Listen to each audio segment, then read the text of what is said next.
बिस्मिल्लाहिर्रहमानिर्रहीम। अस्सलामु अलैकुम।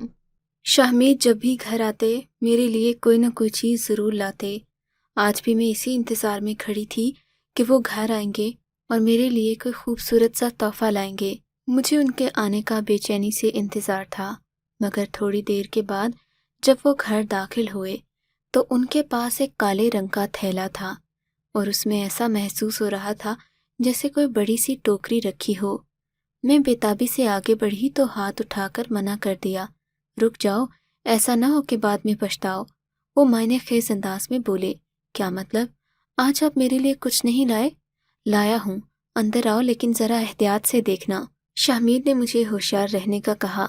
मैं अंदर आई तो इन्होंने टोकरी को आराम से थैले से बाहर निकाला और उसका ढक्कन ऊपर उठाया। ये देखकर मेरी जान निकल गई कि वहाँ तो काला स्याह नाग था जो अपना वजूद लपेटे टोकरी में जैसे सो रहा था और हमारे आने से जाग गया। ये इंतहाई खतरनाक सांप था। ऐसे सांप आज तक मैंने सिर्फ टीवी वगैरह में देखे थे। इसका सर चम्मच के जैसा था और ये आंखें झपकाए बिना इंसान को देखता। तुम्हारे खौफ की रूह लरस जाती। शामिर, ये क्या मजाक है? आप एक खतरनाक जानवर को घर क्यों लाए हैं? इसे अभी और इसी वक्त वापस ले जाएं, वरना मैं यहाँ नहीं रहूंगी। नहीं, ये सांप हमारे साथ ही रहेगा, मेरे शौहर ने कहा। हमारे साथ क्या, बल्कि इसी कमरे में रहेगा। मैं किसी कीमत पर भी इसे बाहर नहीं छोड़ सकता। मेरे लिए ये बहुत ख़ास है। इसकी वजह मैं तुम्हें बाद में बताऊंगा, मगर फ़िलहाल तुम्हें ज़रूरी बातें बता दूं कि इसका ढक्कन खोलकर पीछे मत भाग जाना। गलती से अगर कुछ हो भी जाए तो मुझे बुला लेना। शौहर की बात सुनकर मुझे तो खौफ आने लगा। मैं चुप होकर बैठ गई। मेरे मिन्नतें करने के बावजूद भी इन्होंने सांप को घर से तो दूर कमरे से भी बाहर नहीं निकाला। मेरी जान पर बन आई थी।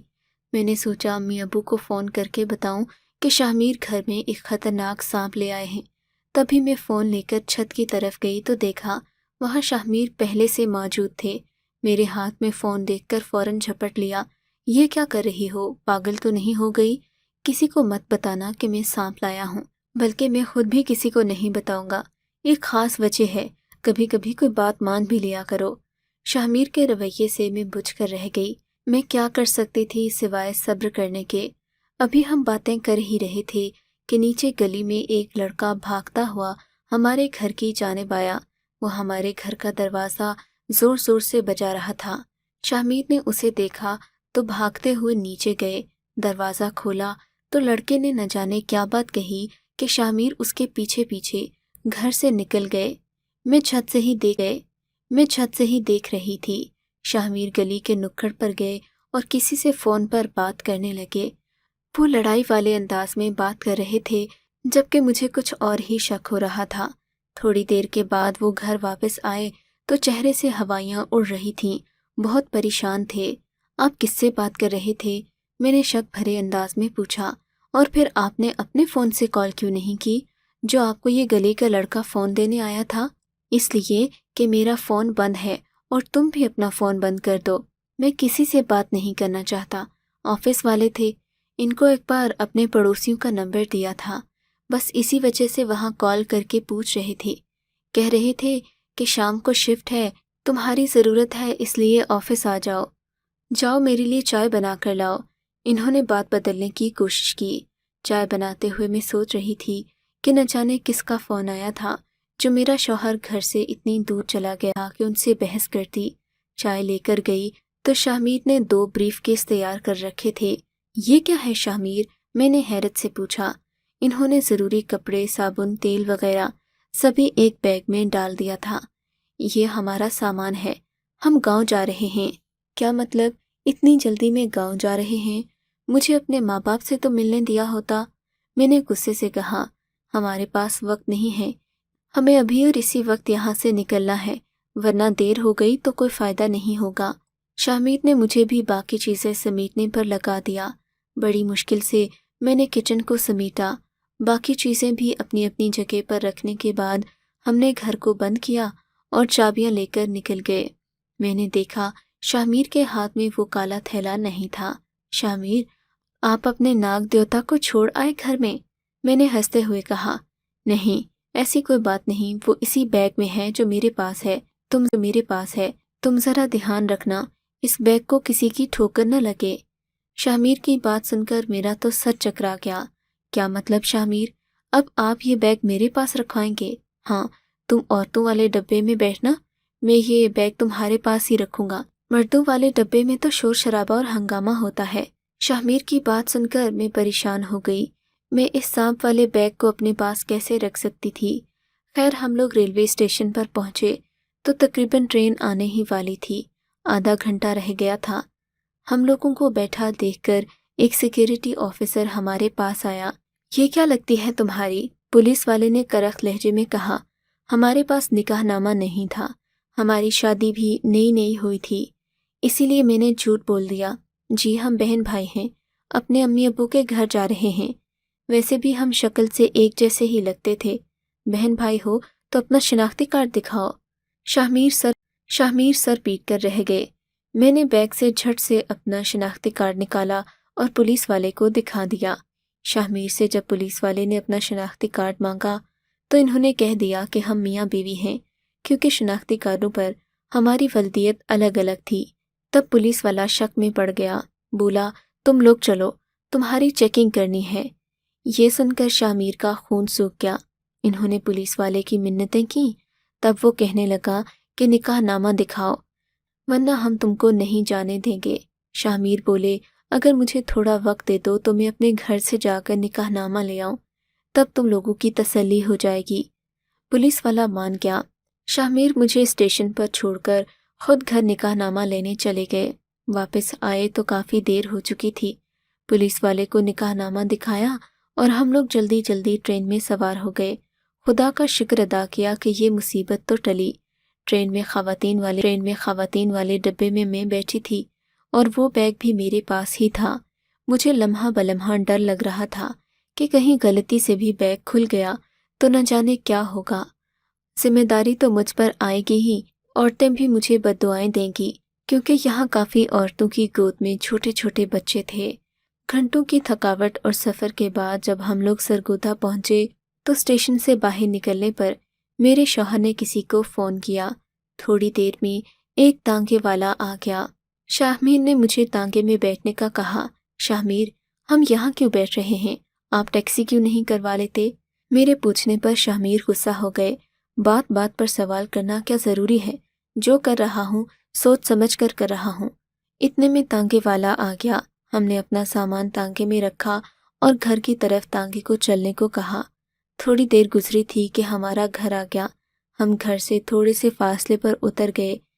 دل چاہ رہا تھا کہ ابھی جا کر بستر پر گروں اور سو جاؤں، لیکن گھر پہنچ کر نندوں اور ساس وغیرہ نے مجھے گھیر لیا اور باتیں کرنے لگیں۔ شہر کی ہزار باتیں تھیں جو میں انہیں بتا رہی تھی۔ شاہ میر اشاروں میں مجھے کمرے میں آنے کا کہہ رہے تھے، مگر میں عورتوں میں گھری ہوئی تھی۔ رات کے تقریباً 12 بجے مجھے اپنے کمرے میں جانے کا موقع ملا۔ میں سمجھی کہ شاہ میر مجھ سے پیار بھری باتیں کریں گے، مگر وہ غصے میں تھے۔ تمہیں کتنی بار کہا ہے کہ میری باتوں کو سمجھ جایا کرو، مگر تم جیسی نالائق بیوی آج تک میں نے نہیں دیکھی۔ ان کا غصہ آسمانوں پر تھا۔ کیوں، اب کیا ہوا؟ میں نے پوچھا۔ ہونا کیا تھا؟ میں تمہیں یہ بتانے آیا تھا کہ کچن سے جا کر کچھ دودھ اور گوشت وغیرہ لے آؤ۔ میں گیا تو خامخواہ سوال ہوں گے۔ جاؤ تم جا کر لے آؤ، میں نے اس سانپ کو کھانا بھی کھلانا ہے، ایسے تو یہ مر جائے گا۔ وہ فکر مندی سے بولے، آپ کو ابھی تو یہ مر جائے گا۔ وہ فکر مندی سے بولے، آپ کو ابھی بھی اس سانپ کی فکر ہے، اس کی وجہ سے آپ مجھ پر غصہ کر رہے ہیں؟ میں نے جذباتی انداز میں کہا۔ زیادہ باتیں نہ کرو، جاؤ جا کر دودھ اور گوشت لے آؤ۔ میں کچن میں گئی۔ دودھ کا پیالہ فریج میں ہی رکھا تھا، مگر کچا گوشت کہاں سے لاتی؟ سالن وغیرہ تو پکا ہوا تھا۔ دودھ لے کر واپس آئی تو شاہ میر بولے، اسے گوشت کھلانا بھی ضروری ہے، تم یہیں بیٹھو، میں جا کر بازار سے گوشت لے آتا ہوں۔ میں نے اپنا سر پکڑ لیا۔ اس سانپ کے ساتھ تو میری زندگی عذاب ہو گئی تھی۔ خیر سسر جی نے میرے شوہر کو باہر جانے نہیں دیا، دروازے پر ہی روک لیا۔ پوچھا کہ باہر کیوں جا رہے ہو؟ کوئی جواب نہ بن پایا تو انہیں روک لیا۔ ناچار شاہ میر واپس کمرے میں آ گئے اور دودھ کا پیالہ سانپ کے آگے رکھ دیا۔ सांप ने दूध को मुंह भी नहीं लगाया। देखा, इसे कच्चा गोश्त चाहिए। फिर मैंने किचन से जाकर कच्चे अंडे लाए, शामी लाया और फिर उसे दोबारा बंद करके कमरे की एक तरफ रख दिया। मेरी बेचैनी में इजाफा हो रहा था।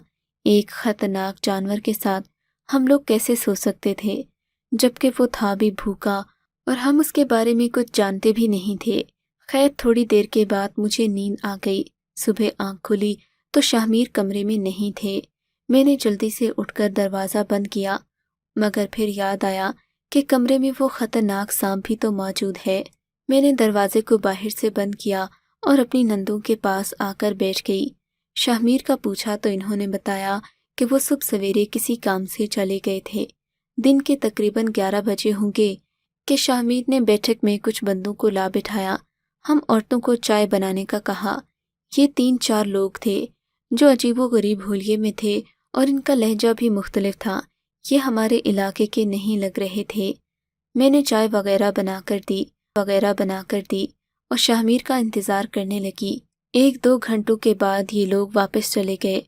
शाहमीर कमरे में आए तो खुशी उनके चेहरे से टपक रही थी। क्या हुआ शाहमीर, बड़े खुश लग रहे हैं आप? मेरे पूछने पर इन्होंने बताया कि हम कल ही शहर वापस चले जाएंगे। खुशी तो मुझे भी हुई थी, मगर इन अचानक तब्दीलियों पर मेरा सर चकरा कर रह जाता। शाम को शाहमीर घर वापस आए तो इनके हाथों में मेरे लिए सोने के गहने और फूलों के गजरे थे, जिन्हें देखकर मैं खिल उठी। शाहमीर, आप इतने दिनों बाद मेरे लिए कोई तोहफा लाए हैं। मैंने खुशी से चहकते हुए कहा। फिक्र नहीं करो मेरी रानी, अब तुम्हें एक दिन नहीं रोज़ एक नया तोहफा दूंगा। शाहमीर की आंखों में मोहब्बत ही मोहब्बत थी। मैं अपने नसीबों पर खुदा का शुक्र अदा करने लगी। फिर अगले दिन हम लोगों को गांव से निकलना पड़ा। हम लोग स्टेशन पर पहुंचे और शहर के लिए रवाना हो गए। घर जाकर से हम अपने साथ लाए थे, अब वो हमारे साथ नहीं है। हम लोग घर आए तो मैं बहुत खुश थी। उस दिन के बाद से शाहमीर ने मेरा बहुत ख्याल रखना शुरू कर दिया। वो मेरे लिए कीमती तोहफे लाते और हर रोज़ नई नई चीज़ें मेरे लिए तोहफे में लाते। 2-3 दिनों में इन्होंने घर में नया फर्नीचर भी डलवा दिया। हमारे घर की तो हालत ही बदल गई थी। महंगे रेशमी पर्दे और लकड़ी का फर्नीचर, जिसे औरतें रश्क भरी निगाहों से देखतीं। हमारी जिंदगी सुकून से गुजर रही थी कि एक रोज़ शाम को हम लोग चाय पी रहे थे। दरवाजे पर किसी ने जोर जोर से दस्तक दी। शाहमीर कहने लगे कि तुम ही जाकर दरवाज़ा खोलो। मैं जाकर दरवाजे पर क्या देखती हूँ कि एक बूढ़ा आदमी खड़ा है। उसके सर पर पगड़ी थी और चेहरे से वो बहुत खतरनाक लग रहा था। जी, आप कौन? मैंने पूछा। अपने शौहर को बुलाओ, उसने गुस्से से कहा। मैंने देखा गुस्से में उसके चेहरे की रगें तन जाती और आंखें लाल हो जाती। दरवाजे पर खड़े खड़े मैंने शाहमीर को आवाज़ दी। वो बाहर आए तो ये आदमी उन पर गुस्सा करने लगा। शाहमीर ने मुझे अंदर जाने का कहा, मगर मुझे फिक्र हो रही थी कि एक अनजान आदमी मेरे शौहर से उलझ पड़ा है। शाहमीर के डांटने पर मैं अंदर कमरे में आ गई। वो आदमी शाहमीर से लड़ने लगा। तब शाहमीर के चीखने की आवाज़ आई तो मैं जल्दी से बाहर आ गई। मुझसे रहा नहीं गया। मैंने देखा हमारे घर के सहन में 10 या 20 के करीब सांप रेंग रहे थे और शाहमीर कभी उधर को जाते तो कभी इधर को। वो बूढ़ा आदमी तमाशा देख रहा था। इन सांपों को देखकर मेरी भी जान निकल गई। देता है या और भी निकालूं? बूढ़े ने चिल्लाकर शाहमीर से कहा। मैं तुम्हें सब वापस कर दूंगा, खुदा के लिए इन्हें ले जाओ। शाहमीर के चेहरे से हवाइयां उड़ रही थीं। ये सब क्या है शाहमीर? मैंने खौफजदा लहजे में कहा। शाहमीर ने मेरी बात का कोई जवाब नहीं दिया। बूढ़े आदमी ने उन सांपों को वापस टोकरी में डाला और हमारे ड्राइंग रूम में आ गया। शाहमीर ने उसके बैठते ही मुझे अलमारी से पैसे लाने को कहा, जो शाहमीर ने 3-4 दिन पहले लाए थे और मेरे पास रखवाए थे। तुम ये पैसे रख लो, मैंने उस नाग को बेच दिया है। मेरे पास और कोई चारा नहीं कि मैं तुम्हें पैसे वापस कर दूं। इतनी सारी रकम देखकर बूढ़े आदमी की आंखों में चमक आ गई। इतने सारे पैसे? तूने ये सांप कहाँ बेचा है? उसने हैरान होते हुए पूछा। तुझे इन पैसों से मतलब था ना, तुझे मिल गए। अब खुदा के लिए मेरी जान छोड़ दे। शाहमीर ने उस आदमी के आगे हाथ बांध दिए। उस आदमी ने पैसे अपने थैले में रखे और हमारे घर से चला गया। उसके जाने के बाद مجھے یقین نہ آیا کہ وہ سانپ بھی اپنے ساتھ لے گیا ہے۔ دل زور زور سے دھڑک رہا تھا۔ وہ سانپ دیکھ کر مجھ پر ابھی تک کپکپی طاری تھی۔ شاہ میر یہ آدمی کون تھا؟ آپ نے اسے پیسے کیوں دیے؟ میں نے پوچھا۔ میں تمہیں سب بتاتا ہوں، مگر تم پہلے مجھ سے وعدہ کرو کہ تم اپنے ماں باپ کو کچھ نہیں بتاؤ گی۔ میں آپ سے وعدہ کرتی ہوں شاہ میر، مجھے بتائیں۔ میری یقین دہانی پر شاہ میر بتانے لگے کہ ایک دن وہ آفس میں کام کر رہے تھے کہ انہیں دروازے کے باہر ایک بوڑھا آدمی نظر آیا جس کے ساتھ ایک خوبصورت لڑکی بھی تھی۔ لڑکی کو دیکھتے ہی شاہ میر کے ذہن میں ایک نیا خیال آیا۔ نہ جانے انہوں نے منٹوں میں ایک منصوبہ کیسے بنا لیا۔ شاہ میر کے مطابق وہ آدمی روزانہ ان کے آفس کے باہر آتا تھا۔ تب شاہ میر نے اس کی لڑکی سے دوستی گانٹھ لی اور یوں ان دونوں میں بات چیت رہنے لگی۔ شاہ میر کو پتہ چلا کہ یہ آدمی اپنے علاقے کا جانا مانا سپیرا ہے اور یہ لڑکی اس کی بیٹی ہے۔ شاہ میر نے اس لڑکی کو اپنے جال میں پھنسا لیا۔ وہ اپنے باپ کے خلاف ہو گئی اور شاہ میر کو اپنا قیمتی سانپ دینے پر راضی ہو کر کا فائدہ اٹھایا۔ وہ سانپ لے کر کسی بڑی کمپنی کو بیچ دیا جو شاید کسی باہر کے ملک کی تھی اور ان سانپوں کی تلاش میں تھی۔ شاہ میر چونکہ ایسے مواقع جانتے تھے، اسی لیے ان کو سانپ کی اچھی قیمت مل گئی۔ مگر شاہ میر کو سانپ دینے کا قصہ لڑکی کے باپ کو پتہ چل گیا۔ پہلے تو وہ لڑکی سے پوچھتا رہا۔ لڑکی بھی شاہ میر کی پکی تھی، لیکن جب اس نے دیکھا کہ شاہ میر اسے چھوڑ کر چلا گیا ہے تو اس نے سب کچھ اپنے باپ کو سچ سچ بتا دیا۔ تب یہ آدمی ہمارے گھر کا پتہ ڈھونڈتا ڈھونڈتا یہاں آ گیا اور اس نے شاہ میر سے وہ رقم طلب کی۔ پہلے تو شاہ میر سے اس سانپ کا مطالبہ کیا، مگر سانپ تو شاہ میر بیچ چکے تھے، اسی لیے اس آدمی کو پیسے دے کر جان چھڑائی۔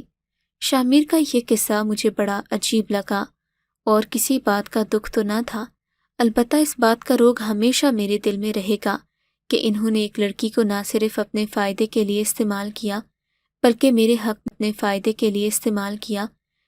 میرے حق میں بھی خیانت کی۔ میرا کبھی بھی ان کو معاف کرنے کا دل نہیں چاہتا۔